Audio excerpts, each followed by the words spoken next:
ಎಲ್ರಿಗೂ ನಮಸ್ಕಾರ. ನಾವು ಆಲ್ರೆಡಿ ಕಡ್ಡಾಯ ಕನ್ನಡ ಸೀರೀಸ್ ಸ್ಟಾರ್ಟ್ ಮಾಡಿದ್ದೀವಿ. ಇದರಲ್ಲಿ ನಾವು ಈ ತಗೊಂಡಿರೋ ಪತ್ರಿಕೆ 90/6/2026 ಈ ದಿನ ನಡೆದಿರತಕ್ಕಂಥ ಎಕ್ಸಾಮಿನೇಷನ್ ಅಥಾರಿಟಿ ಬಂದು KE, PC, ಗ್ರೂಪ್ A ಮತ್ತು B ಈ ಒಂದು ಪೋಸ್ಟ್ಗೆ ನಡೆದಿರತಕ್ಕಂಥ ಕಡ್ಡಾಯ ಕನ್ನಡ ಪತ್ರಿಕೆ. ಆಲ್ರೆಡಿ 2 ಕ್ಲಾಸ್ ಆಗಿದೆ, 40 ಕ್ವಶನ್ ಸಾಲ್ವ್ ಆಗಿದೆ. ಇವತ್ತು ಕಂಟಿನ್ಯೂ ಮಾಡೋಣ ಮುಂದೆ. ಇದೊಂದು ಕ್ವಿಕ್ ಇಂಟ್ರೊಡಕ್ಷನ್ನು ನೋಡ್ಬೋದು. 41ನೇ ಪ್ರಶ್ನೆ, ಇವತ್ತಿನ ಮೊದಲನೇ ಕ್ವಶನ್. 1857 ಆಂಗ್ಲ ಸಂಖ್ಯೆ, ಇದನ್ನು ಕನ್ನಡ ಅಂಕಿ ರೂಪದಲ್ಲಿ ಬರೆದಾಗ. ಈ ಪ್ಯಾಟ್ರನ್ನು ರಿಪೀಟ್ ಆಗಿದೆ, ಹೌದಾ? ಪ್ರತಿ ಸರಿ ಕೇಳ್ತಿದ್ದಾರೆ, ಇಂಗ್ಲೀಷ್ ಅಂಕಿ ಕೊಟ್ಬಿಟ್ಟು ಕನ್ನಡ ಅಂಕಿ ಬರೀರಿ, ಕನ್ನಡ ಅಂಕಿ ಕೊಟ್ಬಿಟ್ಟು ಇಂಗ್ಲೀಷ್ ಅಂಕಿ ಬರೀರಿ. ಅದ್ರ ಬೇಸ್ ಮೇಲೆ ಇದಕ್ಕೆ ನಮಗೆ ಬೇಕಿರೋ ಮಾಹಿತಿ 1ರಿಂದ 10ರವರೆಗೂ ಕನ್ನಡ ಅಂಕಿಗಳು ಗೊತ್ತಿದ್ರೆ ನಮ್ಗೆ ಇದಕ್ಕೆ ಉತ್ತರ ಮಾಡ್ಬೋದು. ಇದಕ್ಕೆ ಆನ್ಸರ್ ಹೇಳ್ಬೋದಾ? ಸ್ಕ್ರೀನ್ ಮೇಲೆ ಬರ್ತಿದ್ದಂಗೆ ಆದಷ್ಟು ಟ್ರೈ ಮಾಡಿ ಸಾಲ್ವ್ ಮಾಡಲಿಕ್ಕೆ, ಪ್ರಾಕ್ಟೀಸ್ ಆಗ್ತದೆ. 1857 ಹಿಂದಿನ ಕ್ಲಾಸಲ್ಲೆಲ್ಲ ಬರೆದಿರೋ ಹಾಗೆ 1, 8, 5, 7 ಕರೆಕ್ಟಾ? 1, 5, 8, 7 ಇದು ಆಗಲ್ಲ. 1, 8, 5, 7, 1, 7, 5, 8, 1, 7, 5, 8, 1, 8, 7, 5 ನೋಡಿ, ಇಲ್ಲಿಲ್ಲೇ ತಿರ್ಗಿಸಿದ್ದಾರೆ. 1, 5, 8, 7 ಇವನ್ನ ಸಾಲ್ವ್ ಮಾಡಿ, ಯಾಕಂದರೆ ಪ್ರಾಕ್ಟೀಸ್ ಆಗ್ತದೆ. ನಮ್ಗೆ ಉತ್ತರ ಬಂದು ಎರಡನೇದು 1, 8, 5, 7. ಇದಕ್ಕೆ ಬೇಕಿರೋ ಸೋರ್ಸು ಇಷ್ಟಿದ್ದರೆ ನಮಗೆ ಪ್ರತಿ ಪೇಪರಲ್ಲೂ ಈ ಕ್ವಶನ್ ಆಗ್ತಾಯಿದೆ, ಹಾಗಾಗಿ ಇದನ್ನು ನಾವು ಸಾಲ್ವ್ ಮಾಡಬಹುದು. ಕ್ಲಿಯರ್ ಆಯಿತು ಅಂದ್ಕೊತೀನಿ. ಎರಡನೇ ಪ್ರಶ್ನೆ ಏನು ಹೇಳಿದ್ದಾರೆ? ಮನುಷ್ಯ ತನ್ನ ವೈಯಕ್ತಿಕ ಅಥವಾ ವ್ಯಾವಹಾರಿಕ ವಿಷಯಗಳಿಗೆ ಸಂಬಂಧಪಟ್ಟಂತೆ ಪತ್ರ ಬರೆಯುವುದನ್ನು ಪ್ರಾರಂಭಿಸಿದ್ದಕ್ಕೆ ಸಂಬಂಧಪಟ್ಟಂತೆ ಈ ಕೆಳಗಿನ ಹೇಳಿಕೆ ಮತ್ತು ಸಮರ್ಥನೆಯನ್ನು ಪರಿಗಣಿಸಿ. ಏನು ಕೊಟ್ಟಿದ್ದಾರೆ? ಒಂದು ಹೇಳಿಕೆ ಕೊಟ್ಟಿದ್ದಾರೆ, ಇನ್ನೊಂದು ಸಮರ್ಥನೆ ಕೊಟ್ಟಿದ್ದಾರೆ. ಯಾವುದ್ರ ಕುರಿತಂತೆ ಮ್ಯಾಟ್ರ್ ಇಲ್ಲಿದೆ? ಇದಕ್ಕೆ ಸಂಬಂಧಪಟ್ಟಂತೆ ಒಂದು ಹೇಳಿಕೆ ಇದೆ, ಒಂದು ಸಮರ್ಥನೆ ಇದೆ. ಓದ್ಕೊಳ್ಳಿ ಫಸ್ಟು. ಹೇಳಿಕೆ: ಬಹಳ ಹಿಂದೆ ಒಂದು ಕಡೆಯಿಂದ ಮತ್ತೊಂದು ಕಡೆಗೆ ಸಂದೇಶಗಳನ್ನು ಪಾರಿವಾಳಗಳ ಕಾಲಿಗೆ ಕಟ್ಟಿ ಕಳಿಸ್ತಾಯಿದ್ರು. ಇತ್ತೀಚೆಗೆ ಜಂಗಮವಾಣಿ ಬಂದ ನಂತರ ಪತ್ರ ವ್ಯವಹಾರ ಬಹಳ ಕಡಿಮೆಯಾಗಿದೆ. ಇದೇನು ಯಾವುದು ಸ್ಟ್ಯಾಟಿಕ್ ಅಲ್ಲ, ಜಸ್ಟ್ ಜನರಲ್ ಸಾಮಾನ್ಯ ಜ್ಞಾನ, ಹೌದಾ? ಇದನ್ನೆಲ್ಲೂ ಬುಕ್ಕಲ್ಲಿ ಓದ್ಕೊಂಬರೋಕ್ಕಾಗಲ್ಲ. ಸಮರ್ಥನೆ: ಈ ಹೇಳಿಕೆಗೆ ಒಂದು ಸಮರ್ಥನೆ ಏನು ಹೇಳ್ತಿದ್ದಾರೆ? ಆಧುನಿಕ ಸಂಪರ್ಕ ಮಾಧ್ಯಮಗಳ ಹೊರತಾಗಿಯೂ ವ್ಯವಹಾರಗಳಿಗೆ ಪತ್ರ ಬರೆಯುವ ಅವಶ್ಯಕತೆ ಇದ್ದೇ ಇದೆ. ಈ ಒಂದು ವಿಷಯಕ್ಕೆ ಸಂಬಂಧಪಟ್ಟಂತೆ ಒಂದು ಹೇಳಿಕೆಯ ಸಮರ್ಥನೆ ಇದೆ. ಇದನ್ನು ಎಕ್ಸ್ಪ್ಲನೇಷನ್ ಕೊಡುವಂಥದ್ದಿಲ್ಲ, ಕ್ಲಿಯರ್ ಇದೆ. ಏನು ಹೇಳ್ತಿದ್ದಾರೆ? ಬಹಳ ಹಿಂದೆ ಒಂದು ಕಡೆಯಿಂದ ಮತ್ತೊಂದು ಕಡೆಗೆ ಇನ್ಫಾರ್ಮೇಷನ್ನ ಕೊಡಲಿಕ್ಕೆ ಏನು ಮಾಡ್ತಿದ್ರು? ಪಾರಿವಾಳಗಳನ್ನ ಬಳಸ್ತಿದ್ರು, ಹೌದಾ? ಸಿನಿಮಾಗಳಲ್ಲೆಲ್ಲ ನೋಡಿದ್ದೀವಿ. ಕಾಲಕ್ಕೆ ಕಟ್ಬಿಟ್ಟು ಕಳಿಸ್ತಾಯಿದ್ರು. ಆ ಕಡೆ ಪಾರಿವಾಳ ಹೇಳಿದಾಗ ಮಾಹಿತಿಯನ್ನು ತೊಗೊಂಡು ಅವ್ರು ಓದ್ತಾಯಿದ್ರು, ಮತ್ತು ಆ ಮಾಹಿತಿನ ಅದೇ ಪಾರಿವಾಳಗಳ ಕಡೆ ಕಟ್ಟಿ ಈ ಕಡೆ ಕಳಿಸ್ತಾಯಿದ್ರು. ಜಂಗಮವಾಣಿ ಅಂದ್ರೇನು? ಜಂಗಮವಾಣಿ ಅಂತ ಏನು ಅಂತ ಗೊತ್ತಿದ್ರೆ ನಿಮಗೆ ಇದು ಇನ್ನೂ ಈಸಿ ಆಗುತ್ತೆ. ಫಸ್ಟು ಜಂಗಮ ಅಂದ್ರೇನು? ಮೂಮೆಂಟು, ಚಲನೆಯುಳ್ಳದ್ದು, ಚಲನೆ ಇರ್ತಕ್ಕಂಥದ್ದು, ಸಂಚಾರ ಇರ್ತಕ್ಕಂಥದ್ದು, ಹೌದಾ? ಇನ್ನೂ ಒಂದು ಅರ್ಥ ಬರುತ್ತೆ. ಈ ವೀರಶೈವರಿಗೆ ಸಂಬಂಧಪಟ್ಟಂತೆ ಒಂದು ಈ ವಿರಕ್ತ ಅಂತೇನೋ ಬರುತ್ತೆ, ಅದ್ರ ಸಂಬಂಧಪಟ್ಟ ಇಲ್ಲಿ ಮಾಹಿತಿ ಇದು ಸಂಬಂಧಪಟ್ಟಿರ್ತಕ್ಕಂಥದ್ದು. ಚಲನೆಯುಳ್ಳದ್ದು, ಮೂಮೆಂಟ್ ಇರ್ತಕ್ಕಂಥದ್ದು. ವಾಣಿ ಅಂದರೆ ಮೊಬೈಲ್ ಫೋನ್ ಅಂತ. ಇತ್ತೀಚೆಗೆ ಮೊಬೈಲ್ ಬಂದ ನಂತರ ಪತ್ರ ವ್ಯವಹಾರ ಕಡಿಮೆ ಆಗಿದೆ ಅಲ್ವಾ? ಮೊಬೈಲಲ್ಲೇ ಮಾತಾಡ್ಕೋತಾರೆ. ಹೇಳಿಕೆ ಕರೆಕ್ಟ್ ಇದೆ. ಸಮರ್ಥನೆ: ಈ ಹೇಳಿಕೆಗೆ ಇದು ಸಮರ್ಥನೆ ಇದೆಯಾ ನೋಡಿ. ಆಧುನಿಕ ಸಂಪರ್ಕ ಮಾಧ್ಯಮ ಯಾವುದು? ಜಂಗಮವಾಣಿ ಬಂದ ನಂತರವೂ ಕೂಡ ವ್ಯವಹಾರಗಳಿಗೆ ಪತ್ರ ಬರೆಯುವ ಅವಶ್ಯಕತೆ ಇದ್ದೇ ಇದೆ, ಹೌದಲ್ವಾ? ಎಕ್ಸಾಂಪಲ್, ನಮ್ಮ ಸರ್ಕಾರಿ ಇಲಾಖೆಗಳು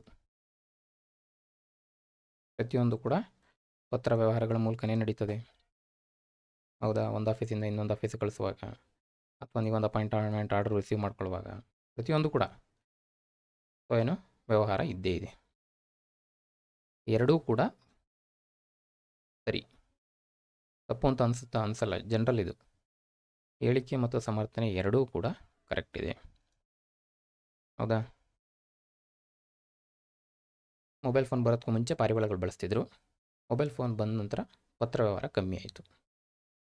ಮೊಬೈಲ್ ಫೋನ್ ಬಂದರೂ ಕೂಡ ಪತ್ರ ಬರೆಯುವ ಅವಶ್ಯಕತೆ ಸ್ವಲ್ಪ ಇಲಾಖೆಗಳಲ್ಲಿ ಇದ್ದೇ ಇದೆ. ಕರೆಕ್ಟ್ ಇದೆ. ನೋಡಿ, ಇಲ್ಲೊಂದು ವಿಷಯ ನೀವು ಗಮನಿಸಬೇಕು. ಈ ಮ್ಯಾಟ್ರ್ ವ್ಯಾವಹಾರಿಕ ವ್ಯವಹಾರ, ಇಲ್ಲೊಂದು ಇನ್ಫಾರ್ಮೇಷನ್ ಇದೆ. ಇದ್ರ ಬಗ್ಗೆ ಸ್ವಲ್ಪ ವರ್ಕೌಟ್ ಮಾಡಿ. ನಿಮಗೆ ಗೊತ್ತಾಗಲಿಲ್ಲ ಅಂದರೆ ನಾನು ಮುಂದಿನ ಕ್ಲಾಸಲ್ಲಿ ಇದ್ರ ಬಗ್ಗೆ ಮಾಹಿತಿ ಬೇಕು ಅಂದರೆ ಹೇಳ್ತೀನಿ.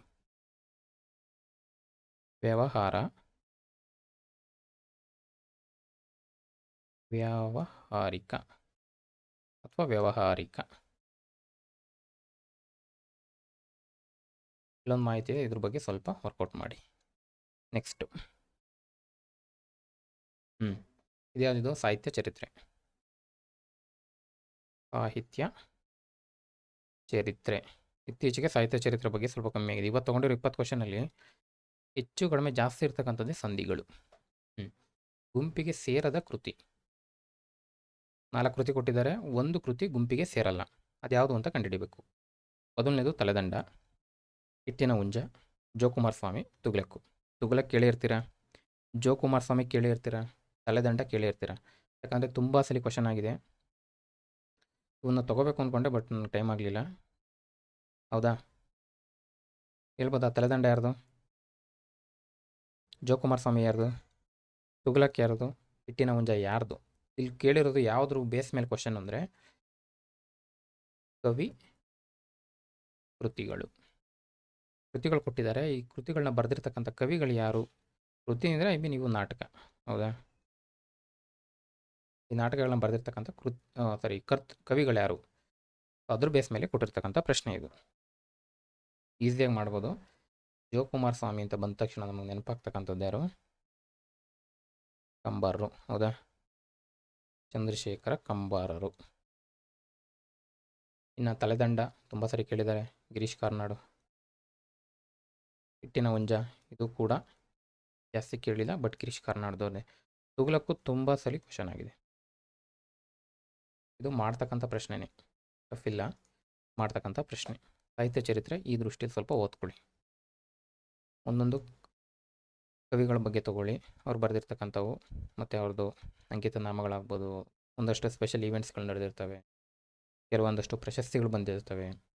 ಪಂಪ ಪ್ರಶಸ್ತಿ, ಕೇಂದ್ರ ಸಾಹಿತ್ಯ ಪ್ರಶಸ್ತಿ, ಯಾವ ಕೃತಿಗೆ. ಯೂಶ್ವಲಿ ಇಲ್ಲಿ ಏನು ಮಾಡ್ಬೇಕು ನೀವು ಅಂದರೆ, ಇವರೊಂದು 50 ಕೃತಿ ಬರೆದಿರ್ತಾರೆ, ಎಲ್ಲ ಓದಬೇಕಾ? ಎಲ್ಲ ಬೇಕಿಲ್ಲ. ಇಂಪಾರ್ಟೆಂಟ್ ಕೃತಿ ಹೇಗೆ ಗೊತ್ತಾಗ್ತವೆ? ಒಂದು, PYQಗಳು ನೋಡ್ಕೊಳ್ಳಿ, ರಿಪೀಟ್ ಆಗಿರೋ ಪ್ರಶ್ನೆ ಇರ್ತವೆ. ಇನ್ನೊಂದು, ಅವ್ರಿಗೆ ಪ್ರಮುಖವಾದ ಪ್ರಶಸ್ತಿಗಳು ಬಂದಿರತಕ್ಕಂಥ ಕೃತಿಗಳಾಗಿರ್ತವೆ.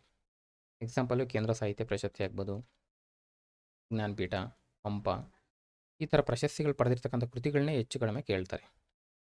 ಅಥವಾ ಇನ್ನೊಂದು ಫೇಮಸ್ ಇರ್ತಕ್ಕಂಥವು, ಪ್ರಸಿದ್ಧಿ ಪಡೆದಿರ್ತವೆ. ಸೊ ಇದ್ರ ಬೇಸ್ ಮೇಲೆ ನಿಮಗೆ ಈ ಸಾಹಿತ್ಯ ಚರಿತ್ರೆನ ಫಾಲೋ ಅಪ್ ಮಾಡ್ಕೋಬೋದು. ಇದು ಉತ್ತರ ಬಂದು ಇಲ್ಲೇ ಗೊತ್ತಾಯ್ತು. ಇವು 3 ಗಿರೀಶ್ ಕಾರ್ನಾಡ್ ಅವ್ರು ಬರೆದಿರ್ತಕ್ಕಂಥದ್ದು, ಇದು ಜೋಕುಮಾರ್ ಸ್ವಾಮಿ ಬರೆದಿರ್ತಕ್ಕಂಥದ್ದು, ಚಂದ್ರಶೇಖರ್ ಕಂಬಾರ್ ಬರೆದಿರ್ತಕ್ಕಂಥದ್ದು. ಚಂದ್ರಶೇಖರ್ ಕಂಬಾರ್ ಬರೆದಿರ್ತಕ್ಕಂಥ ಇನ್ನೂ ಹಲವಾರು ಹೇಳ್ಬೋದಾ? ಒಂದು ಋಷ್ಯಶೃಂಗ, ನಾರ್ಸಿಸಿಸ್, ತಾಳೇಶ ಎಲ್ಲ ತುಂಬ ಫೇಮಸ್ ಇವು. ತಾಳೇಶ, ಒಂದು ಜಯಿಸಿದ ನಾಯಕ, ಇನ್ನೊಂದು ಸಿರಿಸಂಪಿಗೆ. ಇಂಪಾರ್ಟೆಂಟ್ ಇದು, ಸಿರಿಸಂಪಿಗೆ. ಹೌದಾ? ಇದೇ ಜೋಕುಮಾರ್ ಸ್ವಾಮಿ ಅಂತ ನೋಡ್ತಾ ಬಂದರೆ, ಇಲ್ಲೊಂದು ದರ್ಪಿಷ್ಟಗೌಡ ಪಾತ್ರಗಳು ನೋಡಿದ್ದೀರಾ ಇತ್ತೀಚೆಗೆ? ದರ್ಪಿಷ್ಟಗೌಡ ಅಂತ ಒಬ್ಬೊಂದು ಕ್ಯಾರೆಕ್ಟರ್ ಬರುತ್ತೆ. ದರ್ಪಿಷ್ಟಗೌಡ, ಬಸಾಣ್ಯ, ಇವೆಲ್ಲ ಇಲ್ಲಿ ಬರ್ತಕ್ಕಂಥ ಕ್ಯಾರೆಕ್ಟರ್ ಮೇಲೆ ಕ್ವಶನ್ ಆಗ್ತಾವ. ನೀವು ನಾನೀಗ ಆಲ್ರೆಡಿ 2 ಕ್ಲಾಸ್ಗಳು ಸಾಲ್ವ್ ಮಾಡಿದ್ದೀನಿ, ಅದರಲ್ಲಿ ಒಂದು ಪ್ರಶ್ನೆ ಆಗಿದೆ. ಇದು 3ನೇ ಪತ್ರಿಕೆ. ಈ 3 ಪತ್ರಿಕೆಯಲ್ಲಿ ಒಂದು ಪ್ರಶ್ನೆ ಆಲ್ರೆಡಿ ಪಾತ್ರಗಳ ಮೇಲೆ ಆಗಿದೆ. ಅಂದಮೇಲೆ ಮುಂದಿನ ದಿನದಲ್ಲಿ ಬರ್ಬೋದು. ಹೌದಾ? ಇನ್ನೊಂದು ಇದ್ರದ್ದು ಥೀಮ್ ಯಾವುದು ಅಂದರೆ ಉಳುವವನೇ ಭೂಮಿ ಒಡೆಯ. ಈ ನಾಟಕದ ಆಶಯ, ಜೋಕುಮಾರ್ ಸ್ವಾಮಿ ನಾಟಕದ ಆಶಯ ಯಾವುದು ಅಂತ ಕೇಳ್ಬೋದಾ? ಉಳುವವನೇ ಭೂಮಿಯ ಒಡೆಯ. ಈ ಒಂದು ಕಾನ್ಸೆಪ್ಟ್ ಮೇಲೆ ರಚನೆ ಆಗಿರ್ತಕ್ಕಂಥ ನಾಟಕ ಹೌದಾ? ಇಷ್ಟು ಜಸ್ಟ್ ಮಾಹಿತಿಗಳು ನೋಡಿ. ಸರ್ಪಿಷ್ಟಗೌಡ, ಬಸವಣ್ಣ ಇವೆಲ್ಲ ಬರ್ತವೆ. ಗಿರೀಶ್ ಕಾರ್ನಾಡ್ದು ಇವಿಷ್ಟೇನಾ? ತಲೆದಂಡ, ಇಟ್ಟಿನ ಹುಂಜ, ತುಗ್ಲಕ್ಕು, ಜೊತೆಗೆ ಈ ಯಯಾತಿ, ಅಂಜುಮಲ್ಲಿಗೆ, ಅಯವದನ. ಅಯವದನ ಒಂದು ಹಾಕೊಳ್ಳಿ. ಅಯವದನ, ಇನ್ನೊಂದು ಅಗ್ನಿಮಳೆ, ಅಗ್ನಿ ಮತ್ತು ಮಳೆ. ಇವೆಲ್ಲ ಇವ್ರು ಬರ್ದಿರ್ತಕ್ಕಂಥ ಇನ್ನು ತುಂಬ ಇದ್ದಾವೆ, ನೋಡ್ತಾ ಹೋಗ್ಬೋದು. ತುಗ್ಲಕ್ಕು ತುಂಬ ಕೇಳಿದ್ದಾರೆ.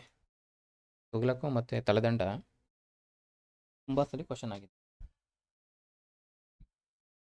ತುಗ್ಲಕ್ಕು ಮತ್ತು ತಲೆದಂಡ ತುಂಬ ಸರಿ ಕ್ವಶನ್ ಆಗಿದೆ, ಅದೊಂದು ನೋಡ್ಬೋದು.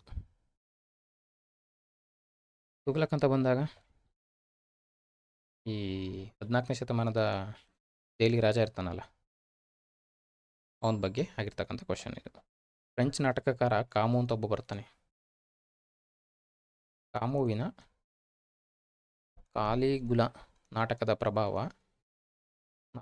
ಪ್ರಭಾವ ಯಾವ ಒಂದು ಕೃತಿ ಮೇಲಿದೆ ಅಂದರೆ ಇದೇ ತುಗ್ಲಕ್ ಮೇಲಿದೆ. ಇವೆಲ್ಲ ಕೇಳ್ತಾರ ಗೊತ್ತಿಲ್ಲ, ಮುಂದಿನ ದಿನದಲ್ಲಿ ಪ್ರಶ್ನೆ ಆದರೂ ಆಗ್ಬೋದು, ಜಸ್ಟ್ ನೋಡ್ಕೊಳ್ಳಿ. ಇವನ್ಯಾರು? ಫ್ರೆಂಚ್ ನಾಟಕಗಾರ ಆಯಿತು ಕಾಮು ಅಂತ. ಈ ಒಂದು ಕೃತಿ ಬಂದು ಕಾಲಿಗುಲ. ಈ ನಾಟಕದ ಪ್ರಭಾವ ಯಾವುದ್ರ ಮೇಲಾಗಿದೆ ಅಂದರೆ ತುಗ್ಲಕ್ ಮೇಲಾಗಿದೆ. ಸಾಕಿಷ್ಟ? ಮುಂದೆ ನೋಡೋಣ. ಗೋಕಾಕ್ ಚಳುವಳಿ. ಗೋಕಾಕ್ ಚಳುವಳಿಗೆ ಸಂಬಂಧಿಸಿದ ಹೇಳಿಕೆಗಳನ್ನು ಪರಿಗಣಿಸಿ. ಈ ಹೇಳಿಕೆಗಳಲ್ಲಿ ಎಷ್ಟು ತಪ್ಪಾಗಿವೆ ಅಂತ ಪ್ರಶ್ನೆ. ಸರಿಯಲ್ಲ, ಎಷ್ಟು ತಪ್ಪಾಗಿದ್ದಾವೆ? 1, 2, 3, 4 ಅಂತ. ಫಸ್ಟ್ ಸ್ಟೇಟ್ಮೆಂಟ್ ಓದ್ಬಿಡೋಣ. ಕರ್ನಾಟಕದಲ್ಲಿ ಕನ್ನಡ ಭಾಷೆಗೆ ಪ್ರಥಮ ಆದ್ಯತೆ ನೀಡಬೇಕೆಂಬ ಆಗ್ರಹ ಗೋಕಾಕ್ ಚಳುವಳಿ ಮಾಡ್ತು ಅಂತ. ಎರಡನೇದು, ಕರ್ನಾಟಕದಲ್ಲಿ ಭಾಷಾ ಸಮಸ್ಯೆಗಳನ್ನು ಅಧ್ಯಯನ ಮಾಡಲು ಮತ್ತು ಕನ್ನಡದ ಸ್ಥಾನಮಾನ ನಿರ್ಧರಿಸಲು ಗೋಕಾಕ್ ನೇತೃತ್ವದ ಸಮಿತಿ ರಚನೆಯಾಯಿತು. ಗೋಕಾಕ್ ಅಂದರೆ ವಿಕ್ರು ಗೋಕಾಕ್. ನೋಡೋಣ. ಕನ್ನಡವನ್ನು ಮಾಧ್ಯಮವಾಗಿ ಅಥವಾ ಕಡ್ಡಾಯ ಭಾಷೆಯಾಗಿ ಬೋಧಿಸಬೇಕೆಂದು ಗೋಕಾಕ್ ಸಮಿತಿ ಶಿಫಾರಸು ಮಾಡ್ತು. ಗೋಕಾಕ್ ಚಳವಳಿ ಕಾಲದಲ್ಲಿ ರಾಮಕೃಷ್ಣ ಹೆಗಡೆಯವರು ಕರ್ನಾಟಕದ ಮುಖ್ಯಮಂತ್ರಿಯಾಗಿದ್ದರು. ಎಲ್ಲಿದೆ ಇದು ಸೋರ್ಸ್? ನಮಗೆ DSCRT ಬುಕ್ಸ್, ಹೌದಾ?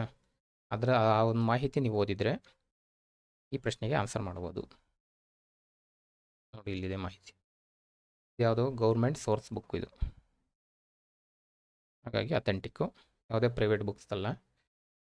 ಗೋಕಾಕ್ ಚಳುವಳಿ ಬಗ್ಗೆ ಏನು ಹೇಳಿದ್ದಾರೆ? 1980ರ ದಶಕದ ಕನ್ನಡ ಭಾಷೆಯ ಅಸ್ತಿತ್ವಕ್ಕೆ ಹೋರಾಟ ನಡೆದ ಕಾಲ.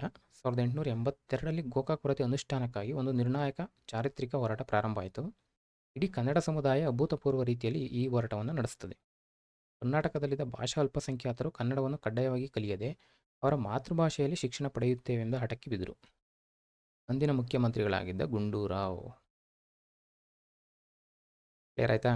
1, ಉಡುಪಿಗೆ ಹೋಗಿದ್ದ ಸಂದರ್ಭದಲ್ಲಿ ಅಲ್ಲಿನ ಮಠಾಧಿಪತಿಗಳು ಸಂಸ್ಕೃತಕ್ಕೆ ಪ್ರಾಶಸ್ತ್ಯ ಕೊಡಬೇಕೆಂದು ಒತ್ತಾಯಿಸ್ತಾರೆ. ಇದರ ಪರಿಣಾಮವಾಗಿ ಶಿಕ್ಷಣ ಯಾವ ಮಾಧ್ಯಮದಲ್ಲಿ ಇರಬೇಕು ಅನ್ನೋ ಪ್ರಶ್ನೆ ಬಿಟ್ಟು ಶಿಕ್ಷಣದಲ್ಲಿ ಭಾಷೆಗಳ ಸ್ಥಾನಮಾನ ಹೇಗಿರಬೇಕು ಎಂಬುದನ್ನು ನಿರ್ಧರಿಸಲು ಒಂದು ಸಮಿತಿ ರಚನೆ ಆಗ್ತದೆ. ಯಾರಿದ್ರು?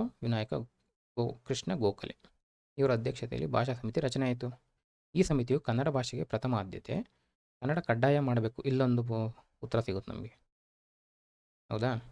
ನೋಡಿ, ಎಲ್ಲ ಇಲ್ಲಿಂದ ತೆಗೆದಿರೋ ಪ್ರಶ್ನೆನೇ ಅದು. ಏನು ಶಿಫಾರಸು ಮಾಡ್ತು? ಕನ್ನಡಕ್ಕೆ ಪ್ರಥಮ ಆದ್ಯತೆ ಕೊಡಿ ಮತ್ತು ಕನ್ನಡ ಭಾಷೆನ ಕಡ್ಡಾಯ ಮಾಡಿ ಅಂತ.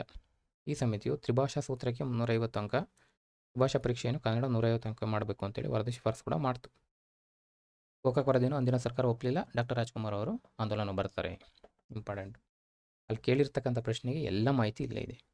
ಇನ್ನೊಂದು ಘೋಷಣೆಗಳು ಯಾವುವು ಅಂತ ಕೇಳ್ಬೋದು. ಹೆಸರಾಯಿತು ಕರ್ನಾಟಕ, ಉಸಿರಾಗಲಿ ಕನ್ನಡ, ಏನೇ ಬರಲಿ ಕನ್ನಡ ಇರಲಿ, ಗೋಕಾಕ್ ವರದಿ ಜಾರಿಗೆ ಬರಲಿ, ಕರ್ನಾಟಕದಲ್ಲಿ ಕನ್ನಡ ಉಸಿರು ತುಂಬಲಿ. ನಮ್ಗೆ ಉತ್ತರ ಇಲ್ಲಿದೆ. ಆರ್ ಗುಂಡೂರಾಯರು ರಚನೆಯಾದಾಗ ಇಲ್ಲೇನು ಕೊಟ್ಟರು? ರಾಮಕೃಷ್ಣ ಹೆಗಡೆ ಎಂದರು. ಅಂದಮೇಲೆ ಇದು ತಪ್ಪಾಯಿತು. ಇನ್ನೊಂದು, ಕನ್ನಡವನ್ನು ಮಾಧ್ಯಮವಾಗಿ ಮತ್ತು ಕಡ್ಡಾಯ ಭಾಷೆಯಾಗಿ ಬೋಧಿಸಬೇಕು ಅಂತ ಹೇಳ್ತಾ ಇಲ್ಲಿ ಹೇಳಿದಾರಲ್ಲ, ಪ್ರಥಮ ಆದ್ಯತೆ ಮತ್ತು ಕಡ್ಡಾಯ ಮಾಡಬೇಕು ಅಂತ ಶಿಫಾರಸು ಮಾಡ್ತು. ಅಂದಮೇಲೆ ಇದು ಕರೆಕ್ಟು. ಇನ್ನೊಂದು, ಕನ್ನಡ ಭಾಷಾ ಸಮಸ್ಯೆ ಮತ್ತು ಅಧ್ಯಯನ ಮಾಡಲು ವಿಕ್ರು ಗೋಕಾಕ್ ನೇತೃತ್ವದಲ್ಲಿ ಸಮಿತಿ ನೋಡ್ದು ಈಗಷ್ಟೇ. ಇಲ್ಲಿದೆ ನೋಡಿ, ಅಧ್ಯಕ್ಷತೆಯಲ್ಲಿ ರಚನೆ ಆಯಿತು. ಕ್ಲಿಯರು? ಕನ್ನಡ ಭಾಷೆಗೆ ಪ್ರಥಮ ಆದ್ಯತೆ ನೀಡಬೇಕು. ಅದು ಕೂಡ ಕವರ್ ಆಯಿತು. ಹಾಗಾಗಿ ಇಲ್ಲೇನಿದೆ, ಒಂದು ಮಾತ್ರ ತಪ್ಪು. ಯಾವುದು? 4ನೇದು. ಯಾಕೆ? ರಾಮಕೃಷ್ಣ ಹೆಗಡೆ ಅಲ್ಲ, ಗುಂಡೂರಾಯರು. ಹೌದಾ? ಎಲ್ಲ ಮಾಹಿತಿ ಇಲ್ಲೇ ಇದೆ. ಕ್ಲಿಯರ್ ಆಯಿತು ಅಂದ್ಕೊತೀನಿ. ಕ್ಲಿಯರಾ? ಸೊ ಹಾಗಾಗಿ ಅದಕ್ಕೂ ಹೇಳೋದು, DSCT ಬುಕ್ಸ್ ನೀಟಾಗಿ ಓದಬೇಕು, NCERT ಬುಕ್ಸ್ ನೀಟಾಗಿ ಓದ್ಕೋಬೇಕು. ಎಲ್ಲ ಬೈಬಲ್ ಇದ್ದಂಗೆ. ನೆಕ್ಸ್ಟ್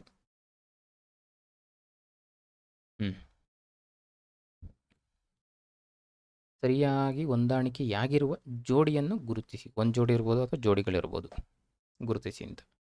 ಇದು ಕೂಡ ರಿಪೀಟೇ, ಟೀಮ್ ರಿಪೀಟು. ಹೌದಾ? ಪ್ರತಿ ಪ್ರಶ್ನೆ KE ನಡೆಸಿರ್ತಕ್ಕಂಥ ಪ್ರತಿ ಪ್ರಶ್ನೆ ಪತ್ರಿಕೆಯಲ್ಲೂ ಇದ್ರ ಬಗ್ಗೆ ಒಂದು ಕ್ವಶನ್ ಇದೆ. ಇದ್ರ ಬಗ್ಗೆ ಸೋರ್ಸ್ ಹಾಕ್ಬಿಟ್ಟಿದ್ದೀನಿ. ಇಷ್ಟೇ ಸೋರ್ಸು. ಇಷ್ಟು ಸೋರ್ಸ್ ಮೇಲೆ ಪ್ರತಿ ಪ್ರಶ್ನೆ ಪತ್ರಿಕೆಯಲ್ಲೂ ಕ್ವಶನ್ ಆಗ್ತಾ ಇದೆ. ಅಂದರೆ ಯಾವ್ಯಾವ ಅಕ್ಷರಗಳು ಎಲ್ಲೆಲ್ಲಿ ಹುಟ್ಟುತ್ತವೆ ಅನ್ನೋದ್ರ ಬೇಸ್ ಮೇಲೆ ಬಂದಿದೆ. ಒಂದು ಕಂಠ್ಯ ನೋಡ್ಕೊಳ್ಳಿ, ತಾಲವ್ಯ ಅಕ್ಷರ ನೋಡ್ಕೊಳ್ಳಿ, ಮೂರ್ಧನ್ಯ ಅಂದರೆ ಯಾವ ಅಕ್ಷರಗಳು ನೋಡ್ಕೊಳ್ಳಿ, ದಂತ್ಯ ನೋಡ್ಕೊಳ್ಳಿ, ವಷ್ಟ್ಯ ನೋಡ್ಕೊಳ್ಳಿ. ಇನ್ನೊಂದು ಅನುನಾಸಿಕಗಳು ಈಸಿಯಾಗಿ ಗೊತ್ತಾಗ್ತವೆ. ಜೊತೆಗೆ ಇದು ಕಂಠ ತಾಲು, ಇದು ಕೂಡ ಆಗಿದೆ, ಪ್ರಶ್ನೆ ಆಗಿದೆ. ಕಂಠೋಷ್ಟ್ಯ, ದಂತೋಷ್ಟ್ಯ, ಅನುನಾಸಿಕ ಮತ್ತು ಇವೆಲ್ಲ ಬರ್ತವೆ. ಇಷ್ಟೇ. ಕಂಠ್ಯಾಕ್ಷರಗಳು ಯಾವ್ಯಾವು ಇವು ನೋಡ್ಕೊಳ್ಳಿ, ತಾಲವ್ಯ ಯಾವುವು, ಇದ್ರ ಬೇಸ್ ಮೇಲೆ ಬಂದಿರತಕ್ಕಂಥ ಪ್ರಶ್ನೆ. ಏನು ಹೇಳಿದ್ದಾರೆ? ಆ ಘ ಇವು ಕಂಠ್ಯ ಅಂತ ಹೇಳಿದ್ದಾರೆ. ಆ ಘ ಕಂಠ್ಯ ಕರೆಕ್ಟು. ಇದು ಕರೆಕ್ಟ್ ಇದೆ. ನೆಕ್ಸ್ಟು ಈ ಮತ್ತು ಡ ತಾಲವ್ಯ ಅಂತ ಹೇಳಿದ್ದಾರೆ.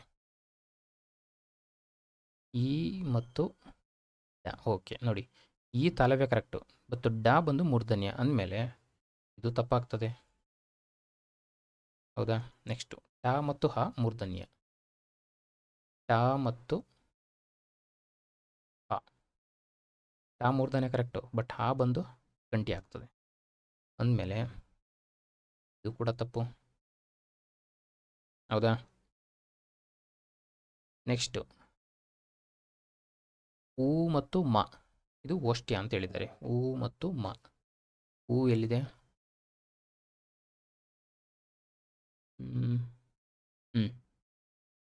ಇಲ್ಲಿದೆ ನೋಡಿ, ಊ ಮತ್ತು ಮಾನ. ಎಸ್, ಮ. ಊ ಮತ್ತು ಮ ಓಷ್ಟ್ಯ ಕರೆಕ್ಟು. ಊ ಮತ್ತು ಮ ಓಷ್ಟ್ಯ ಅಂದಮೇಲೆ ಇದು ಕೂಡ ಕರೆಕ್ಟ್ ಆಗ್ತದೆ. ಅಂದರೆ ಸರಿಯಾದ ಜೋಡಿಗಳು ಯಾವುದು? 1 ಮತ್ತು 4 ಸರಿ. ಎ ಮತ್ತು ಡಿ ಕರೆಕ್ಟ್ ಇದೆ. ಬಿ ಮತ್ತು ಸಿ ತಪ್ಪಿದೆ. ಈಗ ಆಪ್ಷನ್ಗೆ ಬರೋಣ. ಬಿ ಮಾತ್ರನಾ? ಇಲ್ಲ. ಎ ಮತ್ತು ಸಿನ ಸಿ ತಪ್ಪಿದೆ. ಎ ಸಿ ಡಿನ, ಎ ಸಿ ಡಿ ನೋಡೋಣ. ಸಿ ಮತ್ತು ಡಿನ. ಇದಕ್ಕೆ ಸೋರ್ಸ್ ಯಾಕೆ ತೊಗೊಂಡೆ ಅಂದರೆ ಈಗ ಒಂದು ರೀಸನ್ಗೆ ತೊಗೊಂಡೆ. ಬಟ್ ಅವ್ರು ಬಿಟ್ಟಿರ್ತಕ್ಕಂಥ ಕೀ ಆನ್ಸರು ACD ಅಂತ ಬಿಟ್ಟಿದ್ದಾರೆ. ಯಾರೋ ಒಬ್ಜೆಕ್ಷನ್ ಫೈಲ್ ಮಾಡಿಲ್ಲ, ಜನರಲ್ ಕನ್ನಡ ಅಲ್ವಾ. ಬಟ್ ಉತ್ತರ ನೋಡ್ಕೊಳ್ಳಿ, ನಮಗೆ ಕೀ ಆನ್ಸರು ಇಂಪಾರ್ಟೆಂಟು. ಬಟ್ ಇದು ಯಾರು ಒಬ್ಜೆಕ್ಷನ್ ಹಾಕಿಲ್ಲ ಅಂದಮೇಲೆ ನಾವು ಸ್ವಲ್ಪ ತಿದ್ಕೊಂಡು ಹೋಗೋದು ಉತ್ತಮ.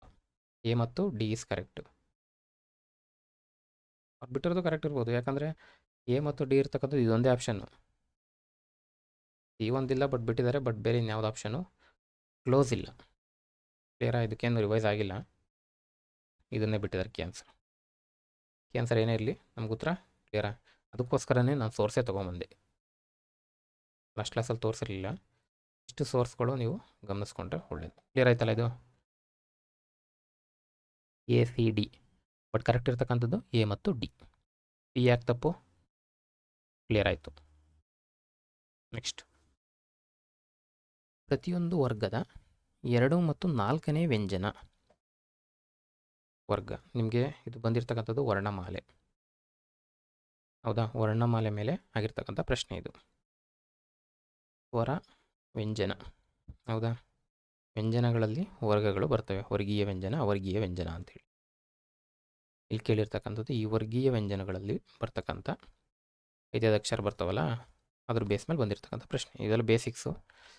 2 ಮತ್ತು 4ನೇ ವ್ಯಂಜನ. ಅಲ್ಪಪ್ರಾಣನ, ಮಹಾಪ್ರಾಣನ, ದೀರ್ಘಸ್ವರನ, ಅನುನಾಸಿಕನ. ಸಿಂಪಲ್ ಇದೆ. ಮಹಾಪ್ರಾಣ. ಗ ಖ ನ್ಯ. ಕ್ಲಿಯರಾ?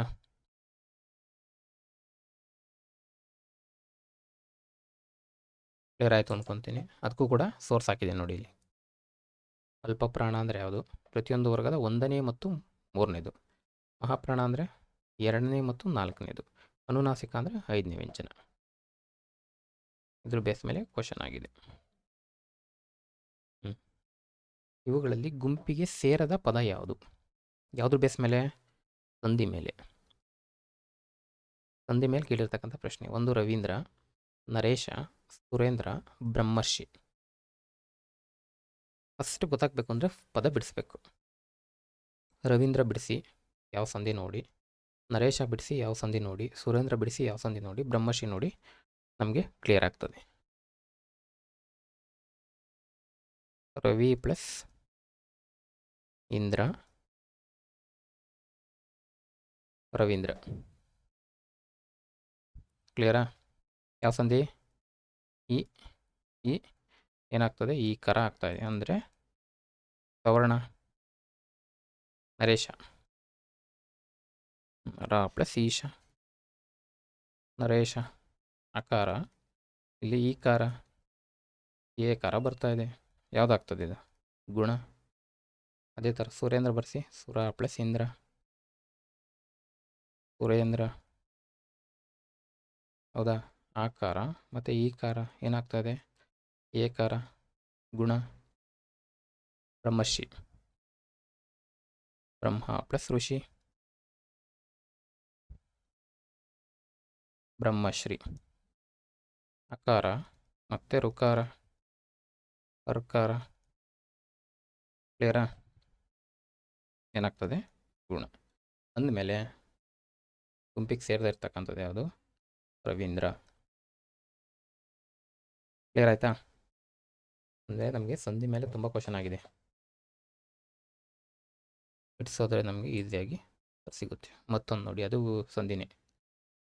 ಸೂರ್ಯೋದಯ ಸಮಯವು ಅತ್ಯಂತ ಮನೋಹರವಾದದ್ದು. ಇಲ್ಲಿ ವಾಕ್ಯದಲ್ಲಿ ಅಡಿಗೆರೆ ಎಳೆದಿರುವ ಪದ ಯಾವ ಸಂಧಿಗೆ ಉದಾಹರಣೆ? ಅಡಿಗೆರೆ ಎಳೆದಿರ್ತಕ್ಕಂಥದ್ದು ಸೂರ್ಯೋದಯ. ಹೆಂಗೆ ಬಿಡಿಸ್ತೀರಾ?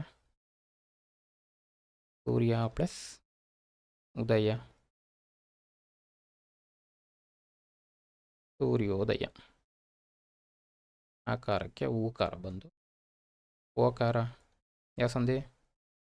ನಾವು ಆಲ್ರೆಡಿ ತುಂಬ ಸರಿ ಡಿಸ್ಕಸ್ ಮಾಡಿದ್ದೀವಿ ಡೆಫಿನೇಷನ್ ಬಗ್ಗೆ. ಗುಣಸಂಧಿ. ಹೌದಾ? ಹೆಣ್ಣಾಗಲ್ಲ, ಸವರ್ಣ ಆಗಲ್ಲ, ವೃದ್ಧಿ ಆಗಲ್ಲ. ಮತ್ತೊಂದು ಸಂಧಿ ಚಿನ್ಮಯ. ಸಂಧಿ ಹೆಸರೇನು? ಯಾವ ಸಂಧಿ ಅಂತ ಹೆಂಗೆ ಬಿಡಿಸ್ತೀರಾ? ಚಿನ್ಮಯ. ಚಿತ್ ಪ್ಲಸ್ ಮಯ, ಚಿನ್ಮಯ. ಸಕಾರ ಮಕಾರ ಆಗಿ ಇಲ್ಲೇನಾಗ್ತಾ ಇದೆ? ನಕಾರ ಆದೇಶವಾಗಿ ಬರ್ತಾ ಇದೆ. ಹೌದಾ? ನಕಾರ ಆದೇಶವಾಗಿ ಬರ್ತಾ ಇರೋದ್ರಿಂದ ಇದು ಯಾವ ಸಂಧಿ ಆಗ್ತದೆ? ಹೆಣ್ಣಲ್ಲ, ವೃದ್ಧಿ ಅಲ್ಲ, ವಿಸರ್ಗಲ್ಲ, ಅನುನಾಸಿಕ. ಅನುನಾಸಿಕ ಆದೇಶವಾಗಿ ಬರ್ತಾ ಇದೆ ನೋಡಿ ಇಲ್ಲಿ. ಎಲ್ಲ ಏನು ಬೇಸಿಕ್ಸು. ಹೌದಾ? ಎಕ್ಸ್ಪ್ಲನೇಷನ್ ಜಾಸ್ತಿ ಬೇಕಿಲ್ಲ, ಯಾಕಂದರೆ ಎಲ್ಲವೂ ಸಂಧಿಗಳು ಓದುವಾಗ ಓದಿರ್ತೀವಿ. ಎಲ್ಲಿ ಬೇಕೋ ಅಲ್ಲಿ ಇದ್ರ ಬಗ್ಗೆ ನೋಡ್ತಾ ಹೋಗೋಣ. ಈ ಕೆಳಗೆ ನೀಡಿರುವ ಪದಗಳಲ್ಲಿ ಎಂಡ್ ಸಂಧಿಗೆ ಉದಾಹರಣೆಯಾಗಿರುವ ಪದವನ್ನು ಗುರುತಿಸಿ. ಈ ಒಂದು ಪ್ರಶ್ನೆನ ನಾನು ನಿಮಗೆ ಬಿಡುತ್ತೀನಿ. ಇದ್ರ ಬಗ್ಗೆ ಸ್ವಲ್ಪ ಹೋಮ್ವರ್ಕ್ ಮಾಡಿ. ಈ ಪ್ರಶ್ನೆನ ಈ ಒಂದು ಪತ್ರಪತ್ರಿಕೆ ಲಾಸ್ಟಲ್ಲಿ ತೊಗೋತೀನಿ, ಯಾಕಂದರೆ ಸ್ವಲ್ಪ ಡಿಸ್ಕಷನ್ ಮಾಡೋದಿದೆ ಇದರಲ್ಲಿ. ಶಾಲೆಯನ್ನ, ದೃಶ್ಯಾಭಿಭಕ್ತಿ, ಸ್ನಾತಕೋತ್ತರ, ಪ್ರತ್ಯರ್ಥ. ಎಂಡ್ ಸಂಧಿ ಉದಾಹರಣೆ ಯಾವುದು ಅಂತ. ಶಾಲೆಯನ್ನು ಬಿಡಿಸಿ ಯಾವ ಸಂಧಿ ಬರುತ್ತೆ? ದೃಶ್ಯಾಭಿವ್ಯಕ್ತಿ ಬಿಡಿಸ್ಬಿಟ್ಟು ಯಾವ ಸಂಧಿ? ಸ್ನಾತಕೋತ್ತರ, ಪ್ರತ್ಯರ್ಥ. ಯಾಕಂದರೆ ಅವ್ರು ಬಿಟ್ಟಿರೋ ಕೀ ಆನ್ಸರ್ಗೂ ಆ್ಯಕ್ಚುಯಲ್ ಉತ್ತರಕ್ಕೂ ಡಿಫ್ರೆನ್ಸ್ ಇದೆ. ಹಾಗಾಗಿ ಇದೊಂದು ಹೋಮ್ವರ್ಕ್ ಅಂತ ತೊಗೊಂಡಿದ್ದೀನಿ. ಈ ಕ್ಲಾಸ್ನ ಹೋಮ್ವರ್ಕ್ ಇದು. ಸ್ವಲ್ಪ ವರ್ಕೌಟ್ ಮಾಡಿ ಲಾಸ್ಟಿಗೆ ತೊಗೊಳ್ಳೋಣ. ಡೌಟ್ ಇದ್ದರೆ ನೀವು ತಿಳಿಸ್ಬೋದು. ನಿಮಗೆ ಬಿಟ್ಟಿದ್ದೀನಿ, ತೊಗೋತೀನಿ ಲಾಸ್ಟ್ಗೆ. ಓಕೆ. ಕೆಳಗೆ ನೀಡಿರುವ ಪದಗಳಲ್ಲಿ ಯಾವ ಪದ ಅಥವಾ ಪದಗಳು ಜತ್ವ ಸಂಧಿ ಆಗುವುದಿಲ್ಲ? ಇದು ಪ್ರಶ್ನೆಯಲ್ಲಿ. ಸದ್ಭಾವ, ಅಬ್ಜ, ದಿಕ್ತಟ, ಸತ್ಕವಿ. ಅದೇ ಪದ ಬಿಡಿಸ್ಬೇಕು. ಬಿಡಿಸ್ಬಿಟ್ಟು ನಾವು ಆನ್ಸರ್ ಮಾಡಬೇಕು. ಸತ್ ಪ್ಲಸ್ ಭಾವ, ಸದ್ಭಾವ. ಏನಾಗ್ತದೆ, ತಕಾರಕ್ಕೆ ದಕಾರ ಆದೇಶವಾಗಿ ಬರ್ತಾ ಇದೆ. ನಾವು ನೋಡಿದ್ದೀವಿ ಜಸ್ತ್ವ ಸಂಧಿಗೂ ಆದೇಶ ಸಂಧಿಗೂ ಡಿಫ್ರೆನ್ಸ್ ಆ ಟೈಮಲ್ಲಿ. ಕ್ಲಿಯರಾ? ನೆಕ್ಸ್ಟ್ ಅಬ್ಜ ಬಿಡಿಸ್ತೀರಾ? ಅಪ್ ಪ್ಲಸ್ ಜ, ಪಾಗೆ ಪಾ ಬಂದಿದೆ, ಹೌದಾ? ಬಕಾರಕ್ಕೆ ಬಕಾರ ಆದೇಶ, ಅಗೇನ್ ಜಸ್ತ್ವ ಸಂಧಿ ಆಗೋದಿಲ್ಲ ಅಂತ ಪ್ರಶ್ನೆ ಬಂದಿರೋದು. ಎ ಮತ್ತು ಬಿ ಆಗಲ್ಲ, ತೆಗಿತೀನಿ. ಎ ಮತ್ತು ಬಿ ಆಗಲ್ಲ, ಬಿ ಇಲ್ಲಿದೆ. Okay, ಇವೆರಡರಲ್ಲಿ answer. ಫಸ್ಟ್ ಇದು ದಿಕ್ ತಟ ನೋಡೋಣ. ದಿಕ್ ಪ್ಲಸ್ ತಟ, ಸೊ ದಿ ಓಕೆ ಇದು ದಿಕ್ ತಟ. ಸೊ ಇಲ್ಲಿ ಕಾ ಬಂದಮೇಲೆ ಏನು ಬರಬೇಕಿಲ್ಲಿ? ಕಾ ಬಂದಿರಬೇಕಾಗಿತ್ತು, ದಿಗ್ದಟ ಅಂತ ಆಗಿರಬೇಕಾಗಿತ್ತು, ಬಟ್ ಆಗಿಲ್ಲ. ಕಾನೇ ಬಂದಿದೆ ಅಂದಮೇಲೆ ಇಲ್ಲಿ ಸಂಧಿ ಕಾರ್ಯ ನಡೆದಿಲ್ಲ. ಅಂದಮೇಲೆ ಇದು ಜಸ್ವ ಸಂಧಿ ಆಗಲ್ಲ ಅಂದರೆ ಈ ಆಗಲೇಬೇಕು ಉತ್ತರ ಅಂದಮೇಲೆ ಇದೇ ಉತ್ತರ ಆಗ್ತದೆ. ಇಲ್ಲಿ ಡಿ ನೋಡೋಣ, ಸತ್ ಪ್ಲಸ್ ಕವಿ, ಸತ್ಕವಿ. ಇಲ್ಲೇನಾಗಿದೆ, ಸದ್ಗವಿ ಆಗಬೇಕಾಯಿತು, ತಾನೇ ಬಂದಿದೆ, ಸಂಧಿ ಕಾರ್ಯ ನಡೆದಿಲ್ಲ. ಸೊ ಅಂದಮೇಲೆ ಇದಕ್ಕೆ ಉತ್ತರ ಬಂದು ಈಸಿ ಇದೆ. ಕ್ಲಿಯರಾ? ಮತ್ತೊಂದು ಸಂಧಿ, ಮಳೆಗಾಲ. ಈ ಪದವು ಕೆಳಗಿನ ಯಾವ ಸಂಧಿಗೆ ಉತ್ತಮ ಉದಾಹರಣೆ? ಎಷ್ಟು ಸರಿ ಕೇಳಿದ್ದಾರೆ ಇದನ್ನ? ತುಂಬ ಸರಿ ಕೇಳಿದ್ದಾರೆ. ಮಳೆ ಪ್ಲಸ್ ಕಾಲ, ಹೌದಾ? ಮಳೆ ಪ್ಲಸ್ ಕಾಲ ಏನಾಗ್ತದೆ? ಮಳೆಗಾಲ. ಕಕಾರಕ್ಕೆ ಗಕಾರ, ಇದು ಪೂರ್ವ ಪದ, ಇದು ಉತ್ತರ ಪದ. ಉತ್ತರ ಪದದ ಕಕಾರಕ್ಕೆ ಗಕಾರ ಬಂದರೆ ಆದೇಶ. ಅದೇ ಪೂರ್ವ ಪದದ ಕಚಟದವಗಳಿಗೆ ಗಜಟದವಗಳು ಬಂದರೆ ಜಸ್ವ. ಇದೆಲ್ಲ ನೋಡಿದ್ವಿ ಲಾಸ್ಟ್ ಕ್ಲಾಸಲ್ಲಿ. ಕ್ಲಿಯರಾ? ಇದು ಉತ್ತರ ಏನು? 22ಕ್ಕೆ 3 ಆದೇಶ. ಕ್ಲಿಯರಾ? Okay, next 53ನೇದು ವರ್ಣಮಾಲೆ. ಸೊನ್ನೆಗಳನ್ನು ಒಂದರ ಮೇಲೆ ಒಂದನ್ನು ಇಟ್ಟು ಬರೆದ್ರೆ ಅದನ್ನು ವ್ಯಾಕರಣದ ಪರಿಭಾಷೆಯಲ್ಲಿ ಏನಂತ ಕರಿತೀವಿ? ಸೊನ್ನೆ ಒಂದ್ರ ಮೇಲೆ ಒಂದಿಟ್ಟು ಬರಿತೀವಿ, ಅದನ್ನು ಅನುಸ್ವರ ಅಂತೀವ, ವಿಸರ್ಗ ಅಂತೀವ, ಅರ್ಧವ್ಯಂಜನ ಅಂತೀವ, ಪೂರ್ಣಸ್ವರ ಅಂತೀವ. ಈಸಿ ಇದೆ, ಹೌದಾ? ಏನಂತಾರೆ? ವಿಸರ್ಗ ಅಂತಾರೆ. ಕ್ಲಿಯರಾ? ನೋಡಿ ಯಾವ ಥರ ಪ್ರಶ್ನೆಗಳನ್ನ ಕೇಳ್ಬೋದು ಅಂತ. ಒಂದೇ ಒಂದು ಸೊನ್ನೆ ಅಂತ ಕೊಟ್ಟರೆ ಅನುಸ್ವರ ಹೇಳಿದಾರಾ? ಹೇಳಿದ್ದಾರೆ. ಎಸ್ ಇಲ್ಲಿದೆ ನೋಡಿ, ಇದು KPS. ಇದು ಅನುಸ್ವರ ಚಿಹ್ನೆ ಯಾವ ಥರ ಬಿಡಿಸ್ತೀವಿ ಅಂತ, ಈ ಥರನ ಈ ಥರನ. ಸೊ ಇದಕ್ಕೆ ಉತ್ತರ ಬಂದು ಈ ಥರ ಸಿ. ಸ್ವಲ್ಪ ಮಾಹಿತಿನೂ ತೊಗೊಂಡಿದ್ದೀನಿ ಇದಕ್ಕೆ ನೋಡಿ. ವಿಸರ್ಗ ಇದು ಕೂಡ ಅಥೆಂಟಿಕ್ ಸೋರ್ಸ್. ವಿಸರ್ಗ ಅಂದ್ರೇನು? ನಾನಾರ್ಥ ಅಂತ ಹೇಳ್ತೀವಲ್ಲ, ಆ ಒಂದು ಕಾನ್ಸೆಪ್ಟನ್ನ ತರಲಿಕ್ಕೆ ಇದೊಂದು ಪದ ತೊಗೊಂಡಿದ್ದೀನಿ. ಇದೊಂದು ಎಕ್ಸಾಂಪಲ್ ನಿಮಗೆ ನೋಡಿ. ಒಂದೇ ಪದಕ್ಕೆ ಎಷ್ಟು ಅರ್ಥಗಳಿರ್ತವೆ? ಒಂದು ಬಿಡುವಿಕೆ, ತ್ಯಜಿಸ್ತಕ್ಕಂಥದ್ದು, ನಾಶ, ಹಾನಿ ಮಾಡು.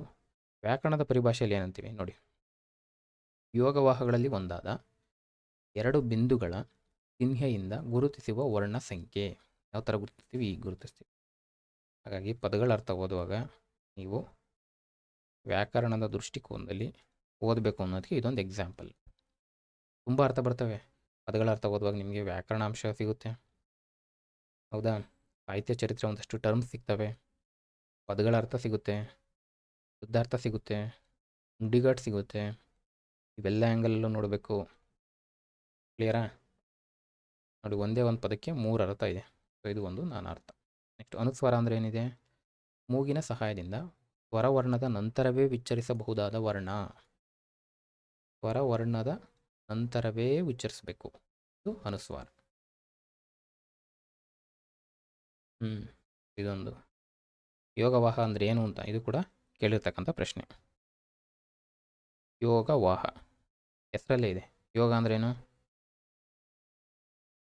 ಸಂಬಂಧ ಅಂತ. ಸಂಬಂಧವನ್ನು. ವಾಹ ಅಂದರೆ ಹೊಂದಿದ,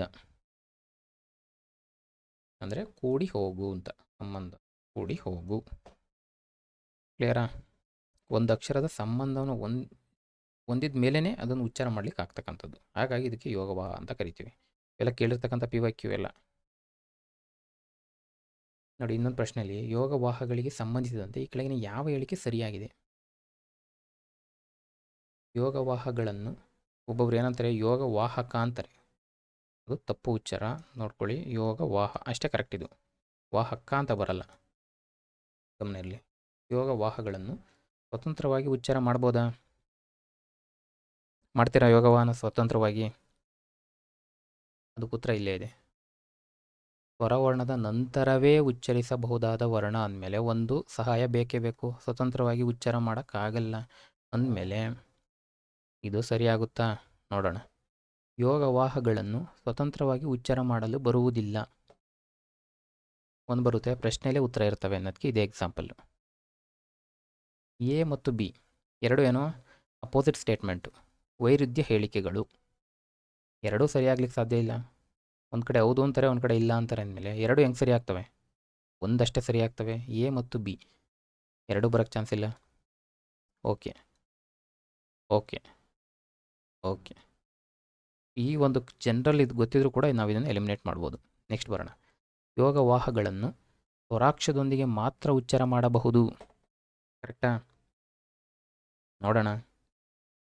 ಯೋಗವಾಹಗಳನ್ನು ವ್ಯಂಜನಗಳೊಂದಿಗೆ ಉಚ್ಚಾರ ಮಾಡಬಹುದು. ನೋಡಿ, ಸಖತ್ ಕ್ಲೋಸ್ ಇದೆ, ಬಟ್ಟು ಟೆಕ್ನಿಕ್ಯಾಲಿಟಿಯಾಗಿ ನೀವು ಇದು ಪ್ರಶ್ನೆಯನ್ನು ನೋಡಬೇಕು. Pure grammar. ಇಲ್ಲಿ ಒಂದು ಎಲಿಮಿನೇಟ್ ಮಾಡ್ಬೋದು. ಯಾವ್ದು ಎಲಿಮಿನೇಟ್ ಮಾಡ್ಬೋದು? ಆನ್ಸರ್ ಮಾಡ್ಬೋದಾ? ಡಿ ಎಲಿಮಿನೇಟ್ ಮಾಡ್ಬೋದು. ಯಾಕೆ? ವ್ಯಂಜನಗಳನ್ನ ಉಚ್ಚಾರ ಮಾಡಲಿಕ್ಕೂ ಸ್ವರಗಳು ಬೇಕೇ ಬೇಕು. ಅಂದಮೇಲೆ ವ್ಯಂಜನಗಳ ಜೊತೆಗೆ ಹೆಂಗೆ ಉಚ್ಚಾರ ಮಾಡ್ತೀರಾ? ಇದು ತಪ್ಪು. ಇನ್ನೊಂದು ಸ್ವತಂತ್ರವಾಗಿ ಉಚ್ಚಾರ ಮಾಡೋಕ್ಕಾಗಲ್ಲ ಅಂದಮೇಲೆ ಎ ಮತ್ತು ಡಿ ಹೋಗ್ತವೆ, ಬಿ ಮತ್ತು ಸಿ ಸರಿ ಆಗ್ತದೆ. ಇಲ್ಲಿದೆ ಬಿ ಮತ್ತು ಸಿ. ಎಸ್, ಇಲ್ಲಿದೆ 7ಕ್ಕೆ 4 ಕರೆಕ್ಟ್ ಆಗ್ತದೆ. ಕ್ಲಿಯರಾ? ನಿಮ್ಗೇನೇ ಡೌಟ್ ಇದ್ದರೂ ಒಂದು ಟೆಲಿಗ್ರಾಮ್ ಚಾನಲ್ ಕೂಡ ಇದೆ, ಆಸ್ಪೈರಿಂಗ್ ಟು ಬಿ ಅಂತ. ಅಲ್ಲಿ ನೀವು ಪ್ರಶ್ನೆಗಳನ್ನ ಹಾಕ್ಬೋದು, ಡಿಸ್ಕಸ್ ಮಾಡ್ಬೋದು, ಅಥವಾ ಕಮೆಂಟ್ ಬಾಕ್ಸಲ್ಲಿ ಕೂಡ ಹಾಕ್ಬೋದು, ಏನು ತೊಂದರೆ ಇಲ್ಲ. ಉತ್ತರ ಸರಿ ಇಲ್ಲ, ಇದು ಉತ್ತರ ಸರಿ, ತಪ್ಪು, ಹೀಗೆಲ್ಲ. ಕ್ಲಿಯರಾ? ನೆಕ್ಸ್ಟ್ ಬೇಗ ಹೋಗೋಣ. ಅದ್ರ ಬಗ್ಗೆ ಮಾಹಿತಿ ಇಲ್ಲಿದೆ ನೋಡಿ, ಎಲ್ಲ ಬುಕ್ಕಲ್ಲಿ ಸಿಗುತ್ತೆ ನಿಮಗೆ. ಸಜಾತಿಯ ಒತ್ತಕ್ಷರಕ್ಕೆ ಕೆಳಗಿನ ಯಾವ ಪದ ಸಮಂಜಸ ಉದಾಹರಣೆ? ಸಜಾತಿ ಒತ್ತಕ್ಷರಕ್ಕೆ ಯಾವ ಪದ ಸಮಂಜಸವಾದ ಉದಾಹರಣೆ ಅಂತ ಕೇಳಿದ್ದಾನೆ. ನಮಗೆ ಗೊತ್ತಿದೆ, ಸಜಾತೀಯ ಅಂದರೆ ಒಂದೇ ಜಾತಿ, ಇನ್ನೊಂದು ವಿಜಾತಿ ಅಂದರೆ ಬೇರೆ ಬೇರೆ ಜಾತಿ. ಇಲ್ಲಿ ಕೇಳಿರೋದು ಯಾವುದು? ಸಜಾತಿ. ಇದನ್ನು ಆಲ್ರೆಡಿ ನಾವು ಸಾಲ್ವ್ ಮಾಡಿದ್ದೀವಿ.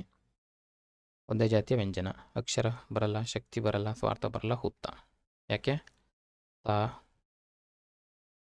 ತ ಪ್ಲಸ್ ಒಂದೇ ಜಾತಿಯ ವ್ಯಂಜನಗಳು ಸೇರ್ಕೊಂಡಿದ್ದಾವೆ ಇಲ್ಲಿ.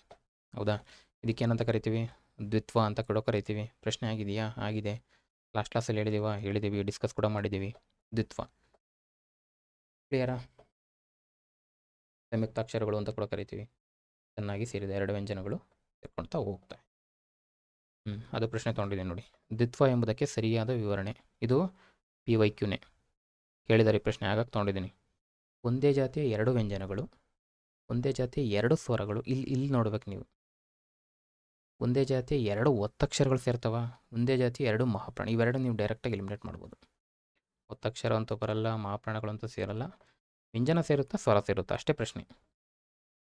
ಈಗ ನೋಡೋದು ನಾವು ಈಗಷ್ಟೇ ಉತ್ತ ಅಂತ. ಉತ್ತು ಅಲ್ಲ, ಉತ್ತ. ಹೆಂಗೆ ಬಿಡಿಸ್ತೀರಾ? ಹೂವು ಒಂದಕ್ಷರ.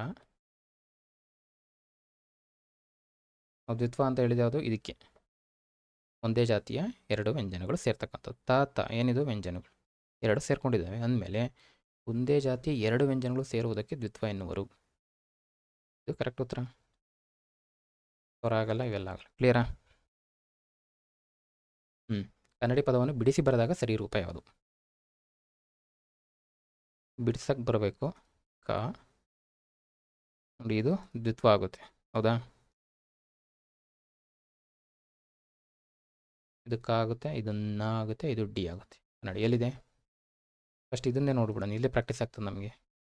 ಕ ನ ಡಿ ಅಂತ ಬರ್ತಿದೆ, ತಪ್ಪಾಗ್ತದೆ. ಇದು ಕ ನ ಡಿ. ಇದು ಇಲ್ಲ, ಡ ಮತ್ತು ಇ ಅಂತ ಬರ್ದ, ಇದು ತಪ್ಪಾಗ್ತದೆ. ಇದು ಅರ್ಧಾಕ್ಷರ ಖ ನ ಡಿ ಅಂತ ಇದೆ, ಇದು ತಪ್ಪಾಗ್ತದೆ ಅಂದಮೇಲೆ ಇದೇ ಕರೆಕ್ಟ್ ನಮಗೆ. ಸರಿ, ಚೆಕ್ ಮಾಡಿ. ಕ ನ ಡಿ ಕರೆಕ್ಟ್. ಕ್ಲಿಯರಾ? ಎಲ್ಲ ಬೇಸಿಕ್ಸ್. ನೆಕ್ಸ್ಟ್, ಗೋವಿನ ಕತೆ ಸೊಗಸಾದ ಹಾಡು. ಅಡಿಗೆ ಹೇಳಿರ್ತಕ್ಕಂಥ ಸಂಧಿ ಹೆಸರು ಯಾವುದು? ಯಾವುದು ಇದು? ಗೋವಿನ ಅನ್ನೋದಕ್ಕೆ ಬರ್ತಿದ್ದಾರೆ. ಬಿಡ್ಸಕ್ಕೆ ಬರ್ಬೇಕು ನಮಗೆ. ಗೋವಿನ ಹೆಂಗೆ ಬಿಡಿಸ್ತೀರಾ? ಓ ಪ್ಲಸ್ ಇನ ಗೋವಿನ ಆಗುತ್ತೆ. ವ ಬಂದಿದೆ ಅಂದಮೇಲೆ ವಕಾರಾಗಮ ಸಂಧಿ. ಕ್ಲಿಯರಾ? ಪರ್ಟಿಕ್ಯುಲರಾಗಿ ಹೇಳ್ಬೇಕಂದ್ರೆ ವಕಾರಾಗಮ ಇದೆಯಾ? ಇಲ್ಲ. ಆಗಮ ಇದೆ, ಹಾಗಾಗಿ ಆಗಮ ಸಂಧಿ ಕರೆಕ್ಟು. ಓಕಾರ ಈಕಾರಕ್ಕೆ ವಕಾರ ಆಗಮವಾಗಿ ಬಂದಿದೆ. ಕ್ಲಿಯರಾ? ಗೋವಿನ ವಕಾರಾಗಮ ಸಂಧಿ. ಗುಂಪಿಗೆ ಸೇರದ ಸಂಧಿ ಪದವನ್ನು ಗುರುತಿಸಿ. ಕೆರೆಯನ್ನು ಮೀಯಲು ಮನದೊಳಗೆ ಎಳೆಗೂಸು. ಏನು ಪದ ಬಿಡಿಸ್ಬೇಕು, ಸಂಧಿ ಹೆಸರು ಬರಿಬೇಕು, ಆನಂತರ ನಮಗೆ ಉತ್ತರ ಸಿಗ್ತಾ ಹೋಗ್ತದೆ. ಬೇಕು ಬರೆಯೋಣ. ಕೆರೆ ಪ್ಲಸ್ ಅನ್ನು, ಕೆರೆಯನ್ನು. ಮೀಯಲು ಹೆಂಗೆ ಬಿಡಿಸ್ತೀರಾ? ಮೀ ಪ್ಲಸ್ ಅಲು ಏನಾಗ್ತದೆ? ಮೀಯಲು. ಇದು ನೋಡ್ಬೇಕಿಲ್ಲಿ. ಹಾಗೆ ಯಾವ ಬಂದಿದೆ, ಹಾಗೆ ಯಾವ ಬಂದಿದೆ, ಇಲ್ಲಿ ಗಮನಿಸ್ಬೇಕು ನೀವು. ಮೀಯಲು.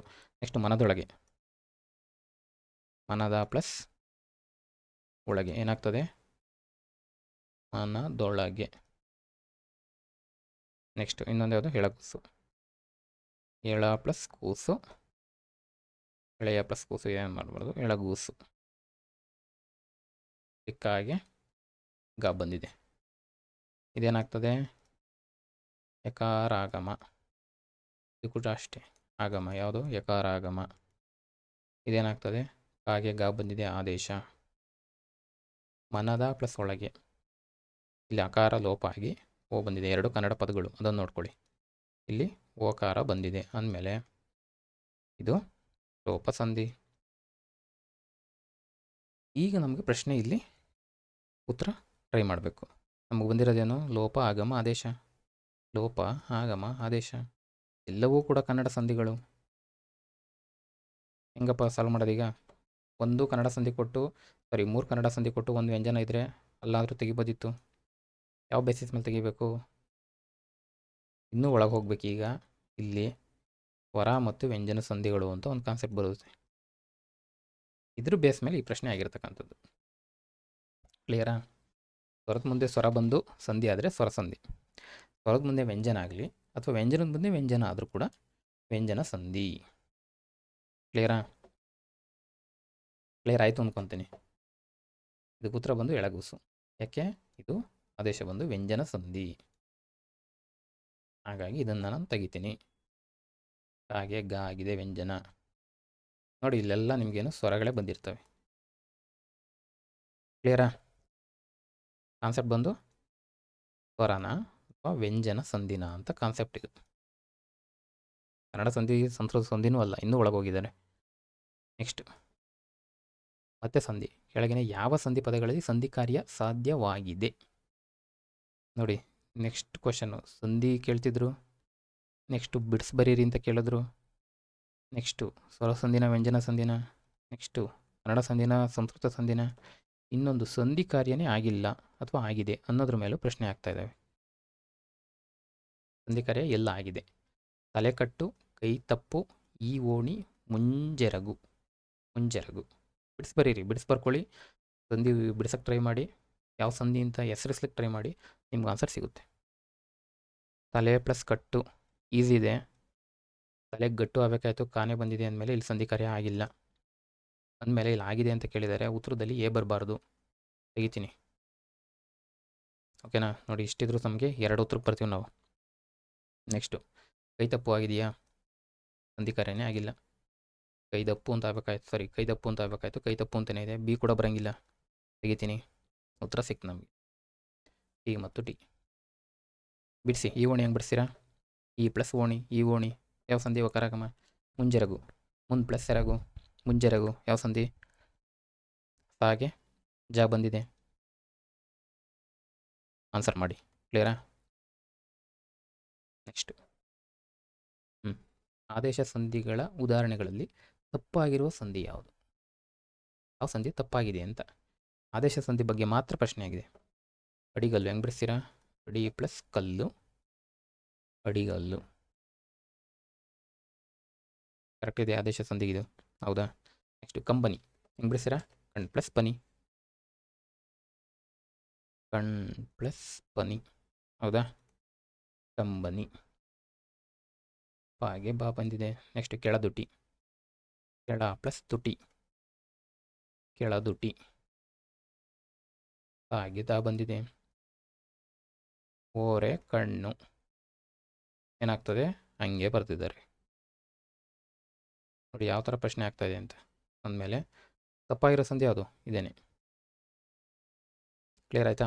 ಇವೆಲ್ಲ ಏನು ಕೂಡ ಬರ್ತಿದ್ದೀವಿ, ಯಾವ ಸಂಧಿ ಅಂತ ಕೂಡ ಹೇಳಿದ್ದೀವಿ, ಎಲ್ಲವೂ ಆದೇಶ ಸಂಧಿಗೆ. ಮುಂದಿನ ದಿನದಲ್ಲಿ ಇವೇ ಪ್ರಶ್ನೆ ಆಗ್ಬೋದು. ಹಾಗಾಗಿ ಸ್ವಲ್ಪ ಡೀಟೇಲಾಗಿ ನೋಡ್ಕೊಳ್ಳಿ, ಪ್ರಾಕ್ಟೀಸ್ ಮಾಡಿ. ಒಂದು ಪ್ರಶ್ನೆಗೆ ಜಾಸ್ತಿ ಹೊತ್ತು ಸಮಯ ಕೊಟ್ಬಿಟ್ಟು ಪ್ರಾಕ್ಟೀಸ್ ಮಾಡ್ತಾ ಹೋಗಿ. ಈ ಪ್ರಶ್ನೆ ಯಾಕೆ ತಗೊಂಡೆ ಅಂದರೆ ಅಡಿಗಲ್ಲು ನೋಡಿ ಪ್ರಶ್ನೆ ಆಗಿದೆ. ಇದಕ್ಕೆ ಉತ್ತರ ನಿಮ್ಮೆಲ್ಲರಿಗೂ ಗೊತ್ತಿದೆ, ನೋಡ್ಕೋಬೋದು. ನೆಕ್ಸ್ಟ್ ಮುಕ್ತಕಂಠ, ನುಡಿಗಟ್ಟಿನ ಅರ್ಥ ಏನು ಅಂತ ನೋಡಿ. ನುಡಿಗಟ್ಟು ಮೇಲೆ ಪ್ರಶ್ನೆ ಆಗಿದೆ.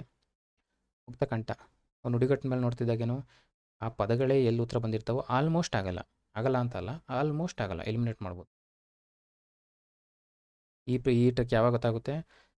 ನಿಮ್ಗೆ ಆ ಉತ್ತರನೇ ಗೊತ್ತಾಗ್ತಾ ಇಲ್ಲ ಅನ್ನೋ ಒಂದು ಪ್ರಶ್ನೆ ಸಂದರ್ಭದಲ್ಲಿ ಇವನ್ನ ನಾವು ಯೂಸ್ ಮಾಡ್ಕೋಬೋದು. ಬಟ್ ಆಲ್ಮೋಸ್ಟ್ ಮಾಡ್ಬೋದು. ಮುಕ್ತಕಂಠದಿಂದ ಅಂದರೆ ತೆರೆದ ಮನಸ್ಸು, ಅಂದರೆ ಸಂಕೋಚವಿಲ್ಲದೆ ಡೈರೆಕ್ಟಾಗಿ ಹೇಳ್ತಕ್ಕಂಥ ಮಾತು, ಸಂಕೋಚವಿಲ್ಲದೆ ನೇರವಾಗಿ ಹೇಳುವ ಮಾತು. ಇದಕ್ಕೇನಂತೀವಿ ನಾವು ಮುಕ್ತಕಂಠ ಅಂತ ಕರಿತೀವಿ. ಅಂದರೆ ಹೇಳ್ಬೋದಾ ತೆರೆದ ಮನಸ್ಸು ಅಂತ. ಕ್ಲಿಯರ್ ಆಯಿತಾ? ಸೊ ಇವತ್ತೆಷ್ಟು ಒಟ್ಟು 20 ಕ್ವಶನ್ನು, 60 ಪ್ರಶ್ನೆವರೆಗೂ ಸಾಲ್ವ್ ಮಾಡಿದ್ದೀವಿ. ಆಲ್ಮೋಸ್ಟ್ ಇವತ್ತು ಯಾವುದು ಸಂಧಿ ಮೇಲೆ ಪ್ರಶ್ನೆ ಆಗಿದೆ. ಹೌದಾ? ಡೀಟೇಲಾಗಿ ಎಕ್ಸ್ಪ್ಲೇನ್ ಮಾಡಿದ್ದೀವಿ. ಯಾವುದೇ ಡೌಟ್ಸ್ ಇದ್ದರೂ ನೀವು ಕಮೆಂಟ್ ಬಾಕ್ಸಲ್ಲಿ ಹಾಕ್ಬೋದು ಅಥವಾ ಟೆಲಿಗ್ರಾಮಲ್ಲಿ ಹಾಕ್ಬೋದು. ಇಷ್ಟ ಆದರೆ ಲೈಕ್ ಮಾಡಿ. ಹೌದಾ? ಬೇರೆಯವ್ರಿಗೆ ಯೂಸ್ ಆಗ್ತದೆ ಅಂದರೆ ಶೇರ್ ಮಾಡಿ, ಸಬ್ಸ್ಕ್ರೈಬ್ ಮಾಡಿ. ಓಕೆನಾ? ಸೊ ಅಂತ ಹೇಳ್ತಾ ಕ್ಲಾಸ್ನ ಕ್ಲೋಸ್ ಮಾಡ್ತೀನಿ. ಕ್ಲಾಸ್ ನೋಡೋ ಎಲ್ರಿಗೂ ಥ್ಯಾಂಕ್ ಯು.